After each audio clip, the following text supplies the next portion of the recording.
Regarde souvent la météo qu'il va faire dehors cet après-midi, demain, pour planifier notre agenda ou des activités avec les enfants. Mais ce qu'on oublie tellement trop souvent, c'est de venir sonder quelle est notre météo intérieure à nous. Et pour moi, c'est quelque chose de tellement essentiel si on souhaite s'épanouir davantage dans notre vie. Pourquoi? Parce que bien souvent, on va avoir une journée, des tâches, des actions à faire qui vont à l'encontre de notre état. Et au final, ça peut nous coûter très cher toutes ces choses-là. Je sais pas vous, mais personnellement, moi j'ai longtemps fait partie de la team de personnes qui pensaient que ma valeur dépendait de ce que je faisais, de quelle action je menais dans la journée. Donc plus je faisais de choses, plus je me sentais forte, j'avais de la valeur, j'avais de l'estime de moi, etc. Mais les jours où j'avais moins d'énergie, je faisais moins de choses, je me sentais entre guillemets comme une quiche. Est-ce que ça vous parle? Le problème là-dedans, c'est que nous ne sommes pas que action, faire, voilà, être endurante, etc. Nous sommes les deux côtés de la pièce. Vous avez peut-être déjà vu le yin et le yang, vous savez, ce cercle-là où il y a un trait, un côté noir, un côté blanc. Le côté noir représente justement le côté yang, c'est-à-dire l'action, l'endurance, faire, go, go, go, go, go, toutes ces choses-là. Et le côté blanc représente le côté yin, c'est-à-dire ralentir, s'écouter, rien faire, fermer les yeux, colorier mais juste pour se faire du bien, ou faire de la méditation, bref, ce que vous voulez quoi.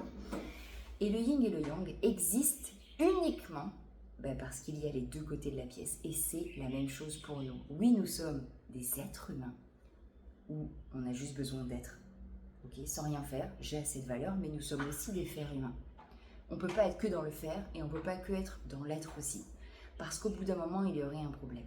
Ça déjà, ça a été pour moi une très grosse prise de conscience de comprendre ça, qu'en fait, non, ma valeur du coup ne dépend pas de ce que je fais. Et j'ai aussi le droit de ralentir, consciemment. Maintenant, ce qui est important justement pour pouvoir avancer selon moi plus sereinement, en fait, c'est de venir prendre conscience de sa météo intérieure, de comment on se sent aujourd'hui. Parce qu'effectivement, c'est comme les vagues, d'accord? Il n'y a pas tous les jours des grosses vagues. Il y a des fois des petites vagues, des grosses vagues. Et peut-être qu'aujourd'hui, vous êtes pumpé up en énergie, peut-être que demain, vous le serez moins, et peut-être que dans 3 jours, ça va être le début de vos règles, et donc vous allez être avec un corps plus faible, et peut-être plus fatigué, et c'est ok.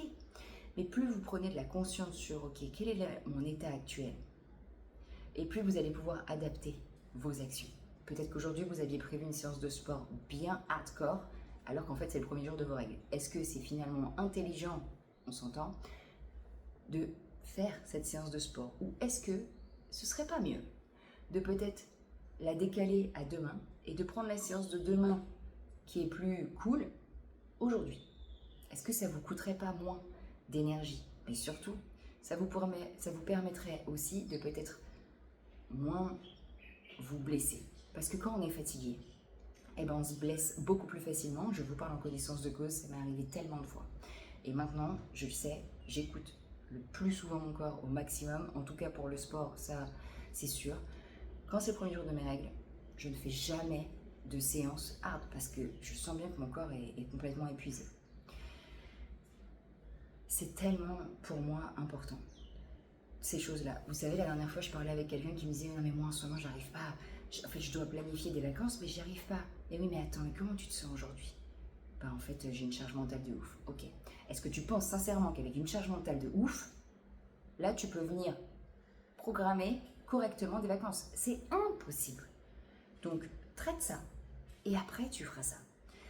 Et c'est la même chose pour toutes ces petites choses. Peut-être qu'aujourd'hui, vous aviez prévu hier soir de faire un rangement total de votre maison. Et en fait, aujourd'hui, vous commencez à être malade.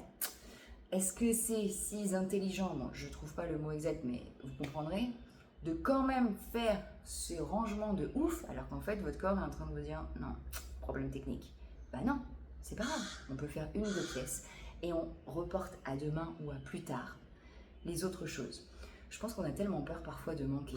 On a tellement peur de reporter. Mais au final, en fait, parfois, reporter certaines choses non urgentes, non importantes, ça nous coûte tellement moins cher.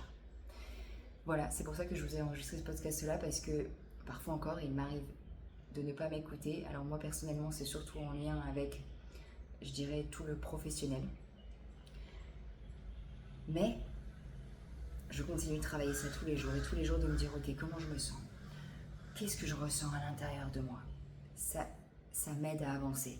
Et si ça peut vous aussi vous aider à avancer plus sereinement, de manière plus épanouie dans votre vie, tant mieux en fait. N'hésitez pas à venir me dire si justement ce podcast a pu résonner avec vous. Est-ce que vous aussi peut-être vous avez tendance à penser que votre valeur dépend de ce que vous faites et donc vous êtes tout le temps sur le pilote automatique. Faire, go, go, go, go.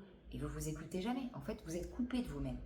Mais si on a envie de s'épanouir dans notre vie davantage, il faut se reconnecter à soi. Il faut s'écouter davantage. Il faut arrêter d'être coupé de soi-même. Voilà. Je vous dis à très bientôt dans un nouvel épisode.